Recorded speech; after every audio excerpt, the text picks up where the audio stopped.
Every single track on this record could be the single, which is amazing. And what they do at the end is unlike anything I've ever heard.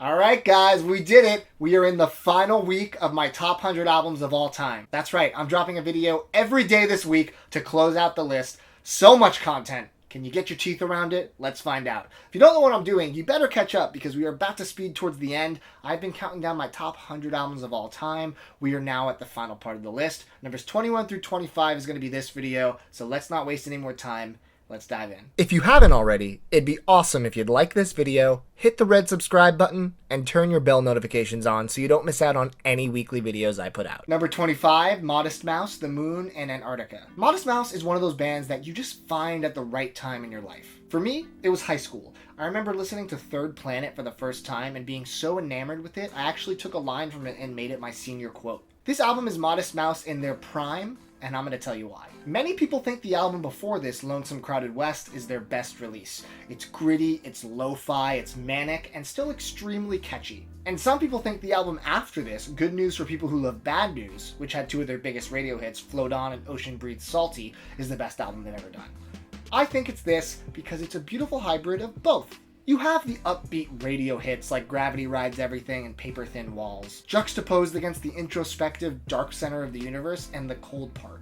And the batshit crazy Talking Heads worship track, Tiny Cities Made of Ashes. This album is terrific, and it's a great entry point if you want to get into the band, but you don't necessarily want to start off with their most popular album. This is a great gateway. Music on Vinyl did a really nice pressing of this a couple years back, and it's on clear vinyl.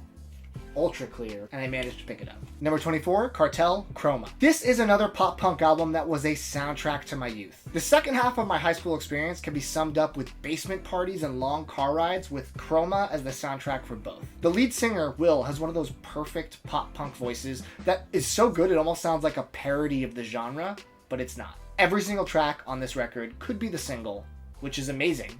And what they do at the end is unlike anything I've ever heard. The final two tracks, Q&A, make up 12 minutes of the 49-minute album. It takes themes, lyrics, and sounds from the album and remixes them and mashes them up into brand new songs that are reflective of the journey you just went on, almost like an epilogue, or if it's like a emo sonnet, it's the couplet. There's nothing as emo as reflecting on your past emotions, and to do it so soon after, and so well, home run. This is another album that, despite coming out in 2005, did not have a vinyl release until a few years ago. Thankfully, this got a super deluxe vinyl edition. Look at that spine. I can spot this from space. Has a really awesome die-cut cover, and the discs themselves are on white vinyl to match. If you're looking to get into pop-punk, I would start with this. Number 23, Kanye West, The College Dropout. This is where it all began for Mr. West. After having proved himself to be an incredible producer, making friends with Jay-Z and the like, and producing beats for some of Jay-Z's studio albums, Ye said he wanted to be a rapper, so people called him a producer rapper, which was almost a derogatory term that people in the industry used when producers said they wanted to start a rap career because they assumed they wouldn't be as good as they were when it came to making beats. Well, no one could tell Ye what to do or who to be, which we have learned a lot about in the past decade and a half. He proved his worth with this album in a highly competitive industry, and this was the beginning of his rapid ascent to the top. Huge singles on this record like Jesus Walks and Through the Wire, and then there's a lot of good introspective tracks like Spaceship, and then of course absolute bangers like The New Workout Plan and my favorite on the album, Get 'Em High. There's a sound style for everyone on this album, and he navigates it with the confidence of a hip-hop veteran, not someone who just released their first album. He was a musical genius from day one, and as much trash as some people like to talk about him now and his music, no one can deny that this album brings golden age hip-hop heads and modern hip-hop fans together in a way that almost no other hip-hop album can do. I have this really cool UK version, which has a white cover matching the CD. Normally this record comes with a brown cover. I truly don't even know the origin and how this came to be. If you know, leave a comment, because I've always been pretty curious. Number 22, Temple of the Dog, Temple of the Dog. Pearl Jam, with Chris Cornell as the vocalist, featuring Eddie Vedder on some of the tracks.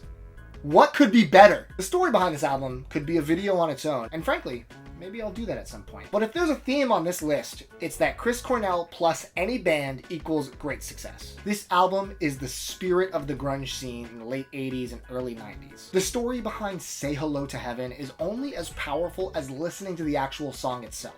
Epic Reach Down shreds your ears for 11 powerful, catchy minutes, and it doesn't feel a second too long. Hunger Strike is an absolutely legendary duet of Eddie and Chris trading off vocals and harmonizing like real brothers. And Times of Trouble serves as the yin to the yang of Pearl Jam's eventual Footsteps. They share a melody but are both very different songs. Every song on this album is a grunge anthem, and it shows a little footprint as to where the members are going, whether it be Pearl Jam or Soundgarden. This is an incredibly important historical album for music, and thankfully, it's also a joy to listen to. I was able to track down the MOV pressing on purple wax, which is really cool. Also a pretty cool etching, if you can see that.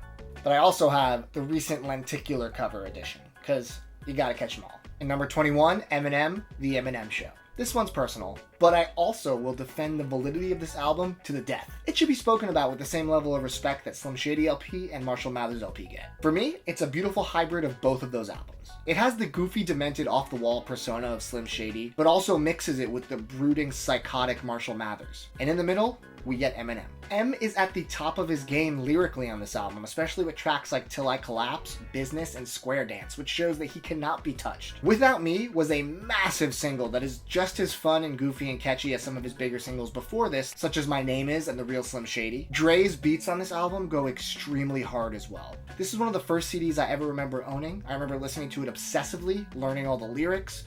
This was the first hip-hop album I ever truly loved. This is a healthy dose of nostalgia and respect for the peak of Eminem's career before he became very hit or miss. This one is definitely a solid 10 out of 10 to me. I have the translucent red pressing, which matches the red curtains of the cover quite nicely, but I also had to track down an original press, a little beat up, but I kind of like that it shows the age. Alright, that was 21 through 25. As I mentioned, every day this week, new video drop until we hit number 1. So strap in, get some snacks, put on your favorite record, but make sure you pause it to watch the next installments of this series. Thanks for watching, guys. Make sure you're subscribed. Take it easy.